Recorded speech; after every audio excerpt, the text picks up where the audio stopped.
Brother Daaku Maharaj Balayya Babu కెరీర్లో highest గ్రాసర్గా అయితే నిలబడిందనమాట. So Daaku మహారాజ్కి ఎస్ఎస్ తమన్ మ్యూజిక్ అయితే ఇచ్చారు. సో తమన్ మ్యూజిక్ బాలయ్య బాబుకి ఏ రేంజ్లో ఇస్తాడో మనకైతే తెలుసు అనమాట. పాటలు కూడా అలాగే అయితే అలరించాయి అనమాట. ఐటమ్ సాంగ్ వచ్చేసి దబిడి దిబిడి ఊర్వశి రౌతల అయితే చేసిందనమాట. సో ఆ ఊర్వశి రౌతల ఆ వీడియో సాంగ్ చేసినప్పుడు, సో ఐటమ్ సాంగ్ చేసినప్పుడు కొరియోగ్రాఫర్ శేఖర్ మాస్టర్ మీద, డైరెక్టర్ మీద, బాలకృష్ణ మీద, అలాగే ఊర్వశి మీద అన్ని కామెంట్స్ అయితే వచ్చాయి, ట్రోల్స్ అయితే వచ్చాయి. ఎలా యాక్సెప్ట్ చేశారు, ఎలా కొరియోగ్రఫీ చేశారు, ఇలా ఎందుకు చేస్తున్నారు, ఏంటి అన్న దాని గురించి అందరూ అయితే ట్రోల్ అయితే చేశారనమాట. సో బైకాట్ శేఖర్ మాస్టర్ అయితే అన్నారు, బైకాట్ బాలకృష్ణ అన్నారు, బైకాట్ ఊర్వశి రౌతల ఎలా ఒప్పుకుంది అనేసి అయితే ఆమెను కూడా ప్రశ్నించడం, క్వశ్చన్ చేయడం అయితే సోషల్ మీడియాలో అయితే జరిగిందనమాట. సో దానికి సంబంధించి ఊర్వశి అయితే మాట్లాడారు. దాని గురించి మనం అయితే మాట్లాడుకుందాం. వీడియోని లాస్ట్ వరకు అయితే చూడండి. ఈ వీడియో నచ్చినట్లయితే ఖచ్చితంగా లైక్ చేసి మా ఛానల్ సబ్స్క్రైబ్ చేసుకుని సపోర్ట్ అయితే చేయండి. సో మీరు బాలయ్య బాబు అభిమానులు అయితే జై బాలయ్య అని చెప్పేసి కామెంట్ సెక్షన్లో కామెంట్ అయితే చేయండి. సో ఆవిడ ఒక హాలీవుడ్ మీడియాకి, సో హాలీవుడ్ ఇండియన్ మీడియాకి ఇంటర్వ్యూ ఇచ్చేటప్పుడు చాలా క్వశ్చన్స్ అయితే వచ్చాయన్నమాట.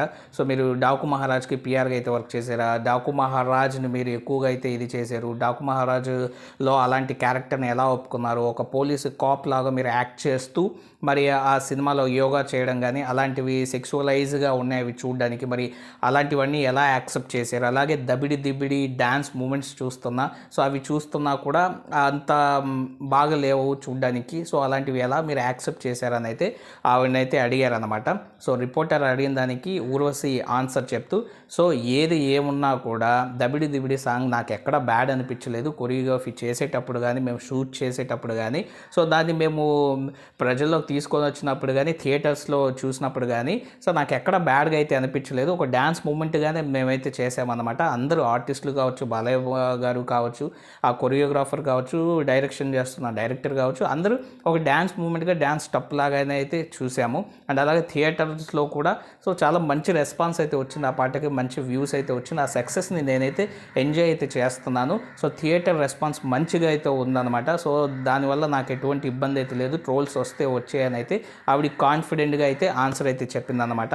ఇక మరి ఎక్స్పోజ్ చేయడము, పోలీస్ కాప్గా ఉండి అలా చేయడం ఏంటి అని అడిగిన దానికి వచ్చేసి, సో ఏది ఏమున్నా కూడా ఒక సినిమాకి నేను సైన్ చేసినప్పుడు డైరెక్టర్ విజన్ ప్రకారమే డైరెక్టర్ సినిమాని అయితే తీస్తాడు. ఆయన విజన్లో ఎలా ఉంటే అలాగే సినిమాని అయితే తీస్తాడు. ఒక ఆర్టిస్ట్గా ఆయన చెప్పింది నేను మాత్రం చేసుకుంటూ వెళ్తాను, అంతేగాని నేను దానికి మించి ఏం చేయను. సో డైరెక్టర్ అలా విజన్ చేస్తే అలాగే సినిమా అయితే ఉంటుందన్నమాట. ఆయనే క్యాప్టెన్ ఆఫ్ ద షిప్ అని చెప్పేసి ఊర్వశి అయితే చెప్పుకొని అయితే వచ్చిందనమాట. సో ఊర్వశి మీద, బాలకృష్ణ, బాలయ్య బాబు మీద వీళ్ళిద్దరి మధ్య కూడా ట్రోల్స్ అయితే వచ్చాయి. ఊర్వశిని బాలయ్య బాబు టచ్ చేసాడని, అదని ఇదని చాలా ట్రోల్స్ అయితే వచ్చాయి. ఆవిడ ఆక్వర్డ్గా ఫీల్ అయింది, అది ఇది అనేసి. సో వాటన్నిటికీ ఇది చేస్తూ ఊర్వశి వచ్చేసి ఇంటర్వ్యూలో మనకు అన్నీ తేలి క్లియర్గా అయితే చెప్పేసిందనమాట. సో ఆవిడ మాటలు కానీ వింటుంటే నాకు లేని నొప్పి మీకెందుకు, సో నాకేం తప్పుగా అనిపించలేదు, మీకెందుకు తప్పుగా అనిపిస్తుంది అన్నట్టయితే ఆన్సర్స్ అయితే చేసిందనమాట. సో ఇది అయితే మనకు ఊర్వశి అయితే ఆన్సర్ అయితే చేయడం అయితే జరిగింది.